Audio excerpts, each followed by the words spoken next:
بسم اللہ الرحمن الرحیم وبہ نستعین اما بعد فاعوذ باللہ من الشیطان الرجیم بسم اللہ الرحمن الرحیم فاسألوا اہل الذکر ان کنتم لا تعلمون صدق اللہ مولانا العظیم اللہم صلی وسلم وبارک علی آل سیدنا محمد النبی الکامل وعلى آلہ کمال نہایت لکمالک عدد کمالہ صلی اللہ علیہ وسلم۔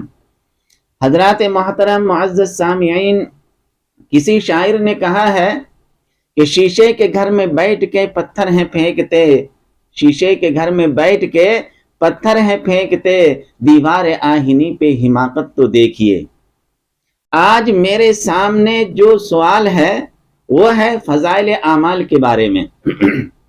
فضائل اعمال کے اندر جو حدیث ہے آیا وہ صحیح ہے یا ضعیف ہے؟ فضائل اعمال کے اندر جو واقعات ہیں اس واقعات کی حقیقت کیا ہے، یہ سوال ہے۔ حضرات محترم، اس کے بارے میں ہمارے اکابرین علماء کرام نے بہت تفصیل سے گفتگو کی ہے، اور آج اس ناچیز کے سامنے یہ سوال آیا ہے۔ محت الامکان اس سوال کے جواب دینے کی کوشش کروں گا، اس سے پہلے کچھ تمہیدی باتیں سامنے آ جائے، اس کے بعد ہم گفتگو کریں گے اس جواب کے اوپر، سوال کے اوپر۔ مسئلہ یہ ہے کہ اللہ رب العزت نے جو دین پسند کیا ہے اور جس دین کو اس امت کو دیا ہے سرکار دو عالم صلی اللہ علیہ وسلم کے واسطے سے، اس دین کو تا قیامت تک باقی رکھنا ہے۔ کون رکھیں گے؟ اللہ تبارک و تعالیٰ کی ذات اپنی دین کو، ان الدین عند اللہ الاسلام، جس دین کو اللہ تبارک و تعالیٰ پسند کرتے ہیں اس دین کو تا قیامت تک باقی رکھیں گے۔ جب اللہ تبارک و تعالیٰ دین کو باقی رکھیں گے، جو دین کے کام کرنے والے ہیں، جو دین کو پھیلانے والے ہیں، اللہ تبارک و تعالیٰ اس کو بھی باقی رکھیں گے۔ کب تک باقی رکھیں گے؟ جب تک اس دین کو باقی رکھیں گے۔ تو معلوم یہ ہو رہا ہے کہ جس دین کو اللہ تبارک و تعالیٰ پسند کرتے ہیں اور جو دین کو پھیلانے والے ہیں، جو دین کے اوپر عمل کرنے والے ہیں، جو دین کو دوسروں کے پاس پہنچانے والے ہیں، اللہ تبارک و تعالیٰ اسے بھی باقی رکھیں گے۔ سرکار دو عالم صلی اللہ علیہ وسلم اب اس روئی زمین کے اوپر نہیں ہیں، آپ صلی اللہ علیہ وسلم اس روئی زمین سے پردہ فرما گئے ہیں، مگر آپ صلی اللہ علیہ وسلم کے جو وارثین ہیں وہ پہلے بھی تھے، آج بھی ہیں اور تا قیامت تک رہیں گے۔ سرکار دو عالم صلی اللہ علیہ وسلم کے احادیث سے معلوم ہوتا ہے کہ آپ صلی اللہ علیہ وسلم کے جو وارثین ہیں وہ علماء کرام ہیں۔ ان العلماء ورثۃ الانبیاء، انبیاء علیہ السلام کے جو وارث ہیں وہ کون ہیں؟ وہ علماء کرام ہیں۔ علماء کرام پہلے بھی تھے، آج بھی ہیں، تا قیامت تک رہیں گے، اور علماء کرام کا کام ہے امت کی رہنمائی کرنا۔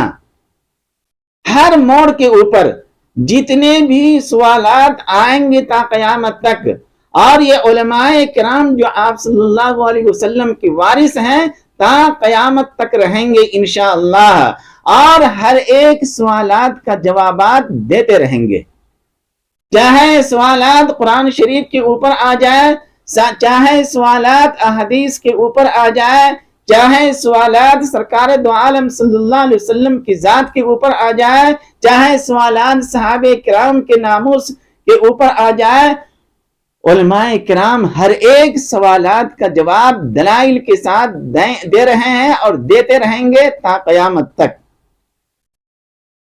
میرے دوستو، دنیا کے اندر دو طرح کے لوگ ہیں، اور ایک ہیں اہل علم اور ایک ہیں غیر علم، دونوں الگ الگ ہیں۔ قرآن شریف کے اندر فرمایا اللہ نے فَاسْأَلُوا أَهْلَ الذِّكْرِ إِن كُنتُمْ لَا تَعْلَمُونَ۔ ایک طبقہ وہ ہے جو پڑھا لکھا ہے، اہل علم ہے، اور ایک طبقہ وہ ہے جو پڑھا لکھا نہیں ہے، غیر علم ہے۔ جو غیر علم ہیں ان سے کہا گیا ہے کہ اگر تمہیں کوئی مسائل سامنے آ جائے تو تمہیں چاہیے کہ اہل علم سے تم پوچھ لو، سوال کرنے میں ہچکچاہٹ محسوس مت کرو۔ جتنے بھی سوالات تمہارے ذہن و دماغ میں آ رہے ہیں دین کے متعلق، کبھی کبھی دنیا کے متعلق بھی، وہ تمام سوالات آپ علماء کرام کے سامنے رکھیں۔ اور علماء کرام میں دعوے کے ساتھ کہتا ہوں کہ علماء کرام اور ہمارے جو اکابرین ابھی بھی ہیں اس روئے زمین کے اوپر اور تا قیامت تک رہیں گے، وہ علماء کرام آپ کے ایک ایک سوال کے جواب دیتے رہیں گے۔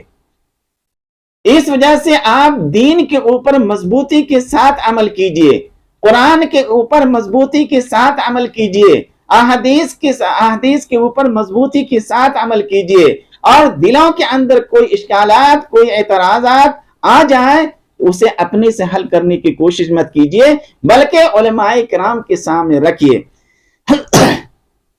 ہمارے اکابرین علماء کرام نے ان امت کی رہنمائی کے لیے بہت کام کیے ہیں، اور الحمدللہ ابھی بھی علماء کرام کام کر رہے ہیں ہر موڑ کے اوپر امت کی رہنمائی کے لیے۔ امت کی رہنمائی کے لیے پہلے کے جو علماء کرام تھے انہوں نے دو طرح کی کتابیں لکھی ہے۔ ایک کتاب تو وہ ہے جس کے اندر مسئلے ہیں اور مسئلے کے بعد دلیل ہے، اور ایک کتاب وہ ہے جو صرف مسائل لکھ دیے ہیں، وہاں پہ دلیل نہیں ہے۔ کیونکہ دو طرح کے لوگ ہیں۔ آج حالات ایسے آ گئے ہیں کہ لوگوں کے پاس وقت نہیں ہے، لوگوں کے پاس اتنی اہلیت نہیں ہے جو مسائل کو بھی پڑھے اور مسائل کی جو دلیل ہیں قرآن کی آیتوں کے ذریعے سے یا حدیث نبوی صلی اللہ علیہ وسلم کے ذریعے سے اسے دیکھ سکے، اسے پڑھ سکے اور اسے سمجھ سکے، ممکن نہیں ہے۔ اس وجہ سے ہمارے علماء کرام نے دو طرح کی کتاب امت کے سامنے رکھے۔ ایک وہ کتاب جس کے اندر صرف مسئلہ ہے، ایک وہ کتاب جس کے اندر مسائل بھی ہیں اور نیچے دلائل بھی ہے۔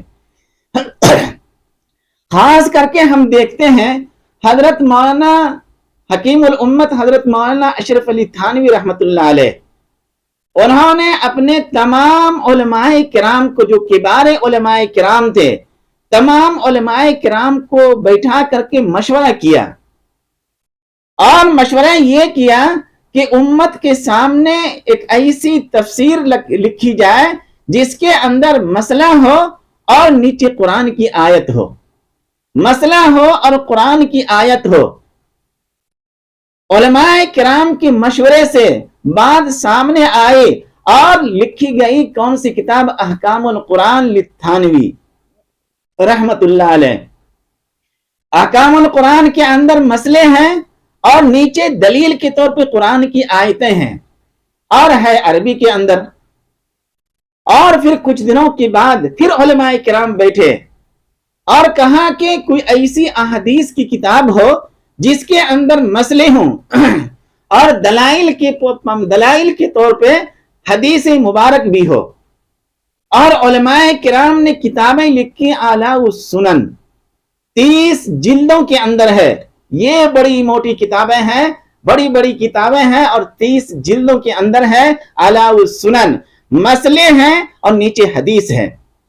کوئی بھی مسئلہ آپ لے لیجئے اور اس کی دلیل نیچے موجود ہے، وہ بھی حدیث، سرکار دو عالم صلی اللہ علیہ وسلم کا فرمان وہاں پہ موجود ہے۔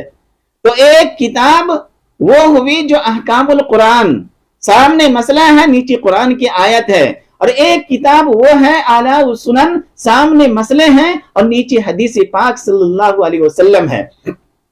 امت کے سامنے رکھ دیا، لیکن ہے دونوں عربی کے اندر، اور ہر ایک عربی سے فائدہ اٹھا سکے یہ ممکن نہیں ہے۔ تو پھر علماء کرام نے ایک ایسی کتاب لکھی جو اردو کے اندر ہو اور صرف مسئلے مسائل ہو، اور وہ لکھے بہشتی زیور۔ بہشتی زیور کو آپ دیکھ لیجئے، حضرت مولانا اشرف علی تھانوی رحمت اللہ علیہ کی تحریر ہے وہ، اور اس کے اندر آپ کی ضروریات کے ہر مسئلے موجود ہیں اور وہاں پہ دلائل نہیں ہیں۔ اور اس سے چھوٹی کتابیں حضرت مفتی کفایت اللہ رحمت اللہ علیہ دہلوی رحمت اللہ علیہ نے لکھی تعلیم الاسلام، جس کے اندر سوال و جواب ہے. سوال ہے کہ فرض کتنے ہیں، جواب ہے سنت کتنے ہیں، اور پھر اس کا جواب ہے. اس طرح کتابیں لکھی. تو آج ہر بندوں کی ضرورت پوری ہو رہی ہے تعلیم الاسلام کے ذریعے سے، اور کچھ گھروں کی ضروریات پوری ہو رہی ہے بہشتی زیور کے ذریعے سے، اور بہت ساری کتابیں ہیں. اور ایک شخص سامنے آتے ہیں اور وہ کہتے ہیں کہ حضرت مجھے کوئی کتاب چاہیے جس کے اندر دلیل بھی ہو، مسئلے بھی ہوں اور دلائل بھی ہو. تو ہم اس کو کہتے ہیں کہ آپ احکام القرآن کو دیکھ لیجئے، یہاں مسئلے بھی ہیں اور نیچے قرآن کی آیتیں بھی ہیں. تو وہ کہتے ہیں کہ حضرت یہ تو عربی میں ہے اور ہم کو سمجھ بھی نہیں آتا ہے، اور اس کے اندر حدیث ہے ہی نہیں. تو ہم یہ کہتے ہیں کہ آپ اعلیٰ السنن لے لیجئے، جس کے اندر مسئلے بھی ہیں اور احادیث رسول صلی اللہ علیہ وسلم بھی ہے. کہتے ہیں کہ وہ بھی عربی کے اندر ہے اور 30 جلدوں کے اندر ہے. کس کے پاس اتنا وقت ہے جو اس کو دیکھیں اور پڑھیں؟ تو ہم کہتے ہیں کہ آپ بہشتی زیور اپنے گھروں کے اندر رکھ لیں، آپ کی ضروریات کی جتنے بھی مسئلے ہوں گے وہ آپ اس کے اندر دیکھ سکتے ہیں اور اس کے مطابق عمل کر سکتے ہیں. اور سوال و جواب کے طور پہ اگر کوئی کتاب دیکھنا چاہتے ہیں، وہ تعلیم الاسلام مفتی کفایت اللہ رحمت اللہ علیہ کی تحریر ہے، اس کو آپ اپنے گھروں کے اندر رکھیں، ہر ایک کی ضروریات پوری ہو جائے گی. بعض دفعہ انسان علماء کے پاس آتے ہیں اور وہ کہتے ہیں کہ نہیں، ہم تو صرف حدیث کا مطالعہ کرتے ہیں اور حدیث ہی کی کتاب پڑھتے ہیں. تو ہم جیسے علماء کرام بعض دفعہ کہہ دیتے ہیں کہ آپ یہ سب سے بڑی غلطی کر رہے ہیں کہ آپ حدیث کا مطالعہ کر رہے ہیں.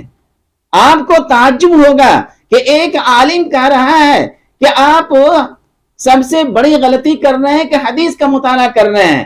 میں یہ اس وجہ سے کہہ رہا ہوں کہ آپ کو ضرورت ہے مسئلے مسائل کی، اور آپ پڑھ رہے ہیں احادیث کی کتاب.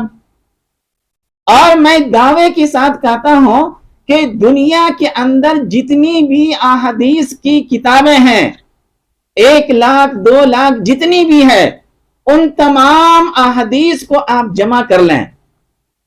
اور نماز کے جو سب سے پہلی نماز ہے وہ فجر کی 2 رکعت ہے، فجر کی 2 رکعت فرض.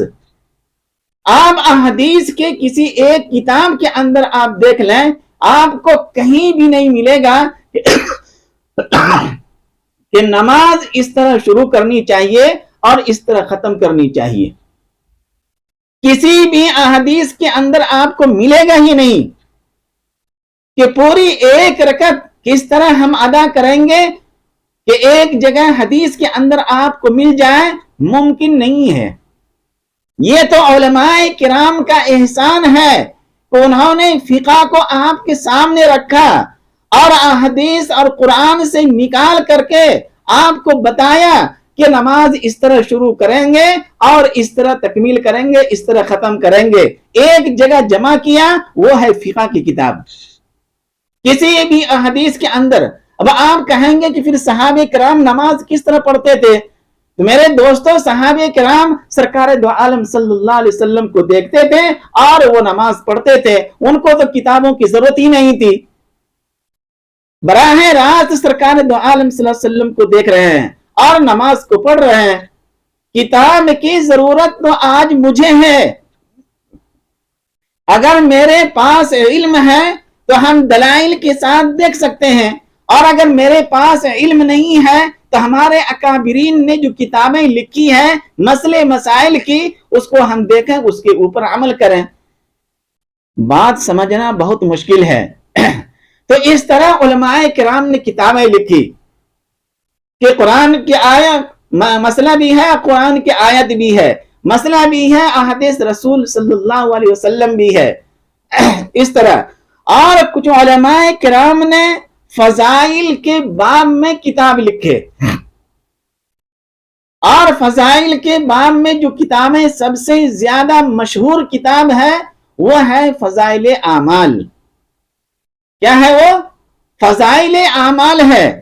فضائل اعمال سے ایک ماحول بنتا ہے، معاشرے اور سماج کے اندر لوگوں کے درمیان ترغیب آتا ہے، ابھرتا ہے فضائل اعمال کو پڑھ کر کے، کیونکہ فضائل ہے اس کے اندر، اور فضائل قرآن کی آیت بھی ہے اور حدیث رسول صلی اللہ علیہ وسلم بھی ہے اس کے اندر۔ اب لوگ یہ کہتے ہیں کہ فضائل اعمال وہ اس طرح کی کتاب ہے کہ اس کے اندر حدیث جو ہے وہ ضعیف ہے۔ میرے دوستو، ایک عام انسان جس کے پاس علم نہیں ہے اور وہ تنقید کر رہے ہیں ایک ایسے عالم کے پاس جو علم کے سمندر ہیں۔ حضرت مولانا زکریا علیہ الرحمہ، آپ ان کو جانتے ہیں کہ وہ کتنے بڑے عالم تھے؟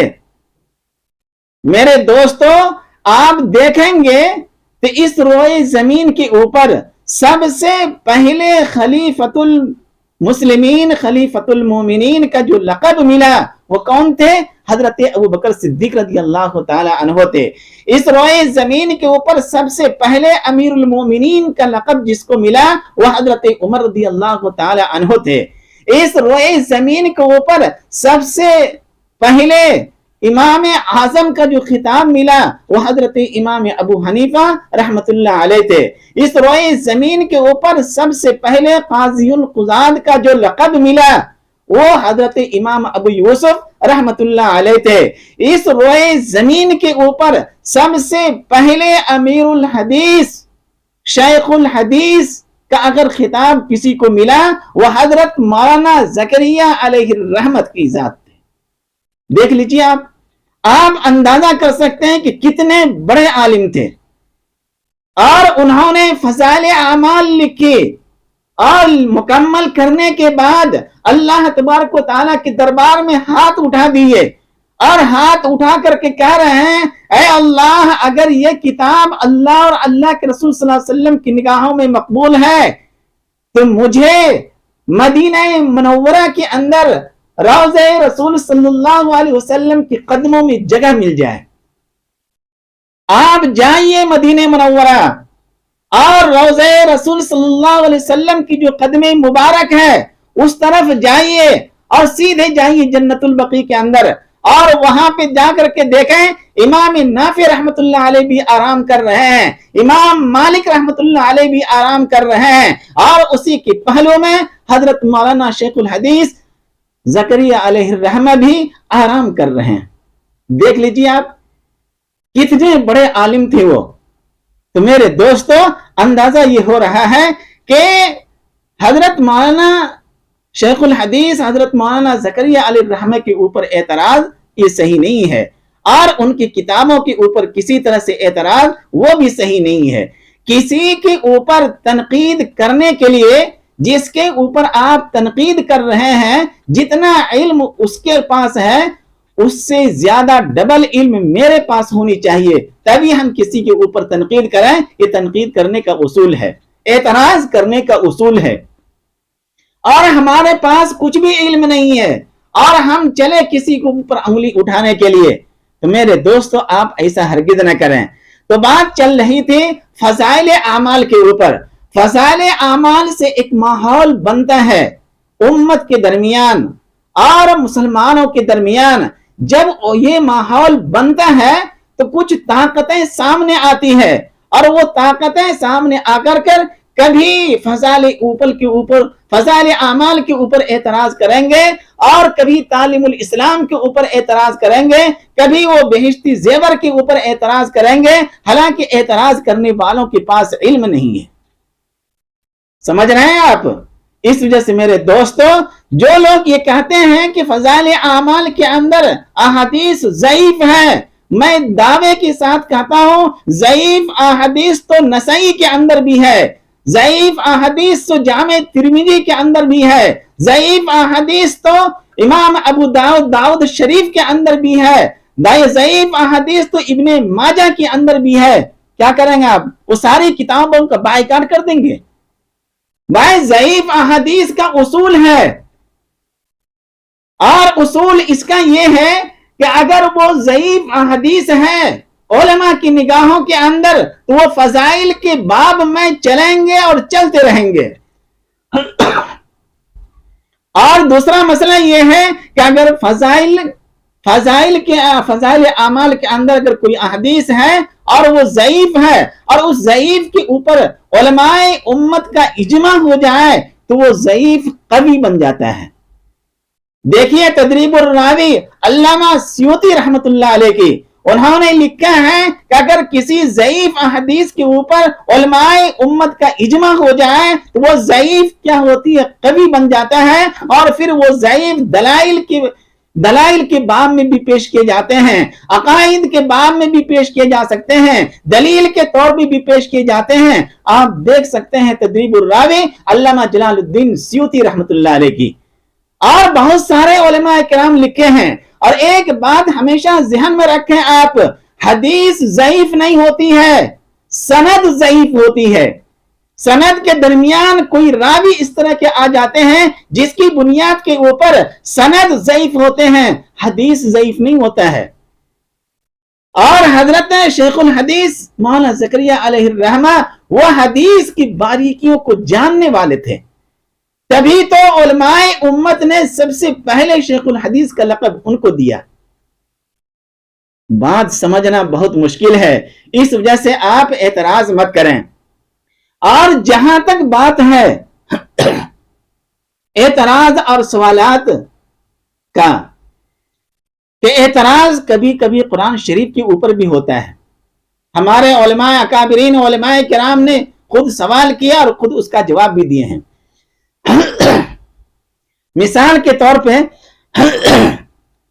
کبھی کبھی ایسا ہوتا ہے کہ ایک شخص فضائل اعمال کی تعلیم میں بیٹھتے تھے اور بیٹھنا چھوڑ دیتے ہیں. کیوں چھوڑ دیتے ہیں؟ وہ یہ کہتے ہیں کہ میرے طرف سے کچھ سوالات ہیں اور اس کا تشفی بخش جواب امام صاحب نہیں دے رہے ہیں. بھائی امام صاحب کبھی کبھی صرف وہ حافظ ہوتے ہیں، امام صاحب کبھی کبھی صرف قاری ہوتے ہیں، وہ عالم نہیں ہوتے ہیں. آپ ایسے لوگوں سے آپ سوالات رکھیں گے سامنے اور اس کا جوابات ان سے مانگیں گے، وہ کہاں سے دیں گے؟ اس روئے زمین کے اوپر ایک ایک سوالات کے جوابات دینے کے لیے علماء کرام موجود ہیں. آپ کی رسائی، آپ کی پہنچ ان علماء کرام کی طرف نہیں ہے، وہاں تک نہیں ہے. اس وجہ سے جو لوگ جوابات دینے والے ہیں آپ اس سوال کو لے کر کے ان تک پہنچیں. اور دیکھیے کیسے جواب نہیں ملتا ہے آپ کو.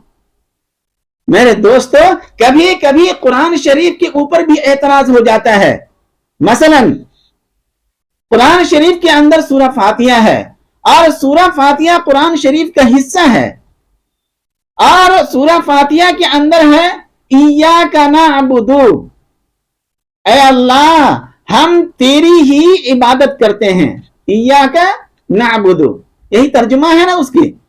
اے اللہ تو ہم اپنی طرف سے لگا رہے ہیں، ہم تیری ہی عبادت کرتے ہیں. اب یہ کلام ہمارا ہے، یہ اللہ کا ہے.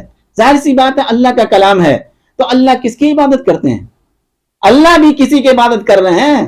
قرآن تو کہہ رہا ہے ایاک نعبد، ہم تیری ہی عبادت کرتے ہیں. وَإِيَّاكَ نَسْتَعِينُ، ہم تجھ ہی سے مدد طلب کرتے ہیں. کس کا کلام ہے؟ اللہ کا کلام ہے. اور جو اللہ کا کلام ہے اللہ کو بھی کسی کی مدد کی ضرورت ہے. سمجھ رہے ہیں آپ؟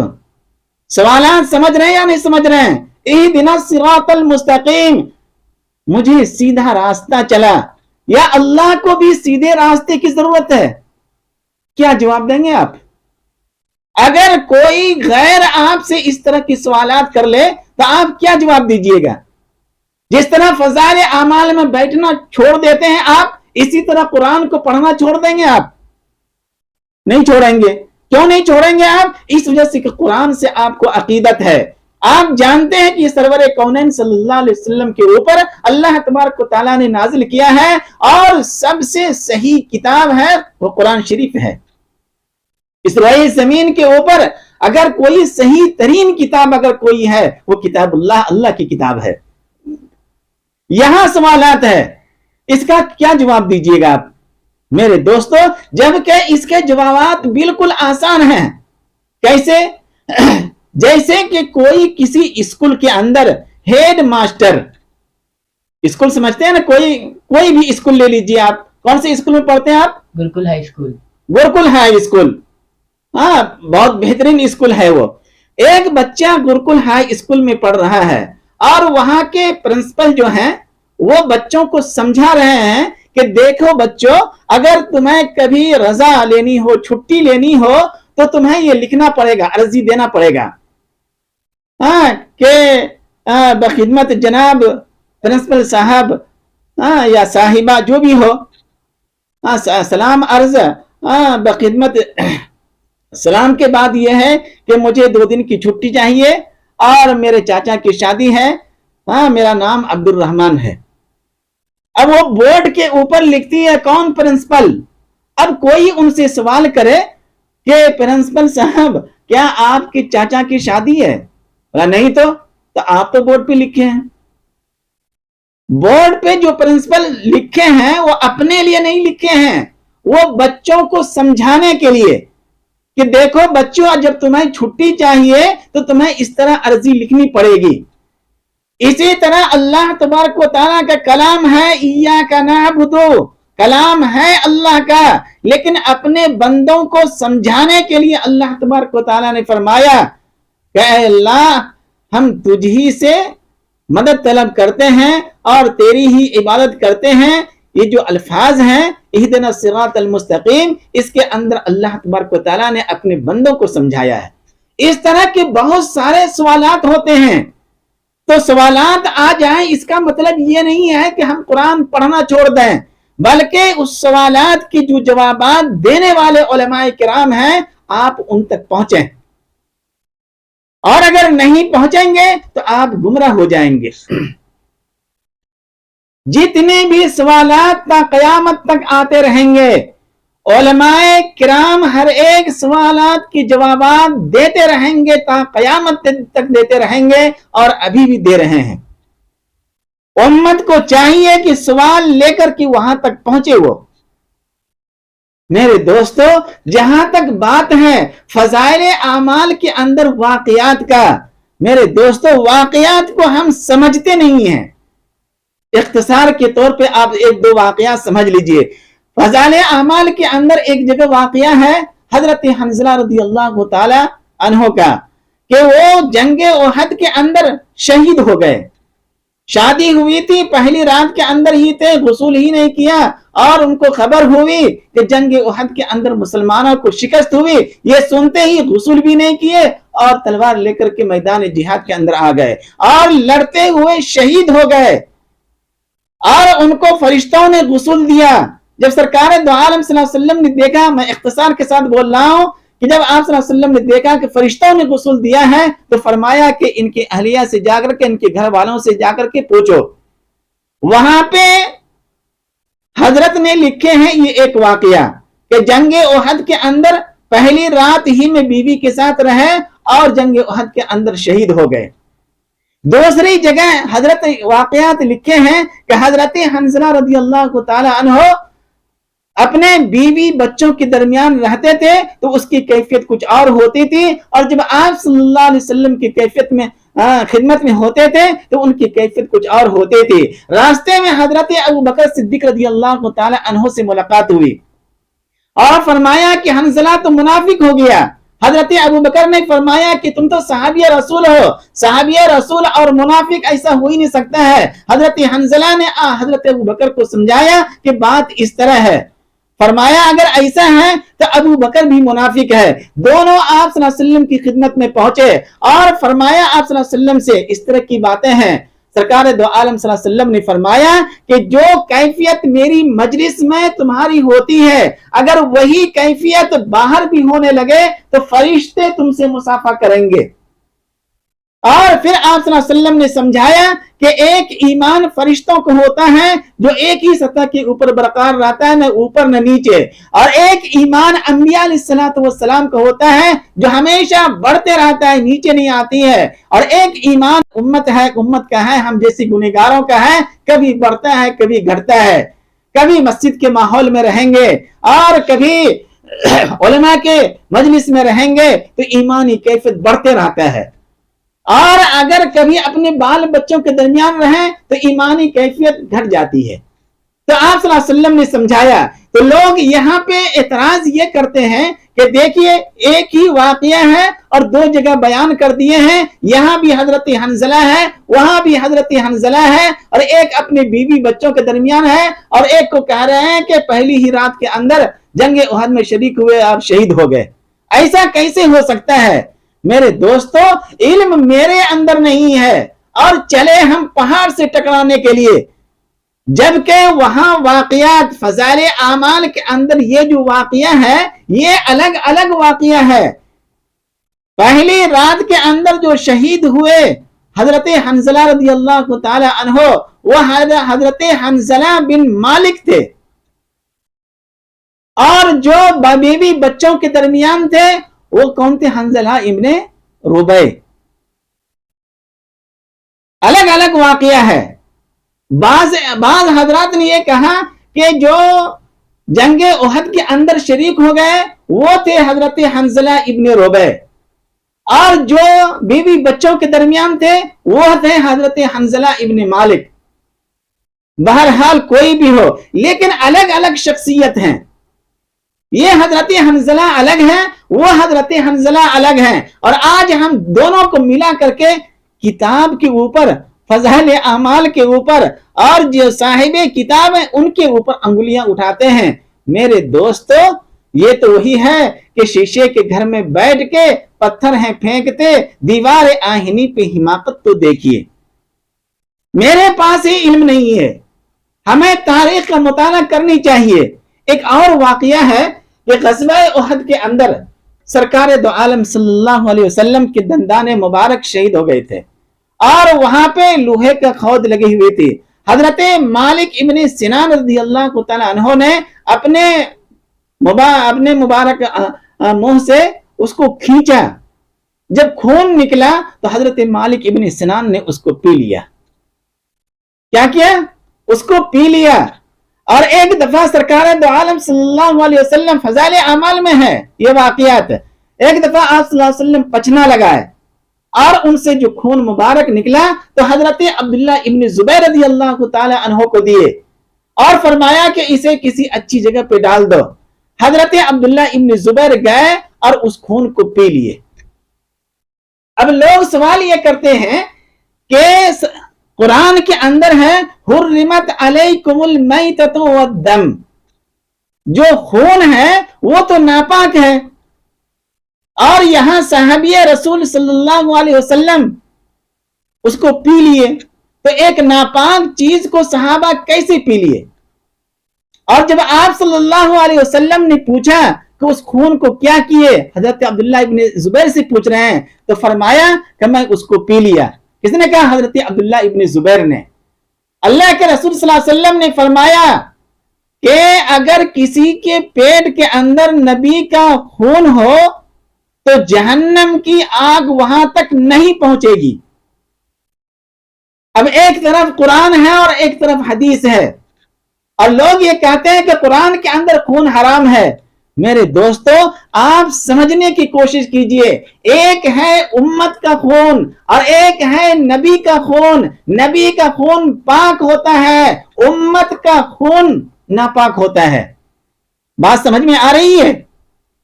امت کا خون ناپاک ہوتا ہے، نبی کا خون ناپاک نہیں ہوتا ہے۔ اس وجہ سے اگر کسی صحابہ نے اس کو پی لیا ہے تو وہ خون پاک تھا، کیونکہ نبی کا خون تھا۔ آج اگر کسی امت نے کسی امت کا خون پیے گا تو وہ ناپاک ہے۔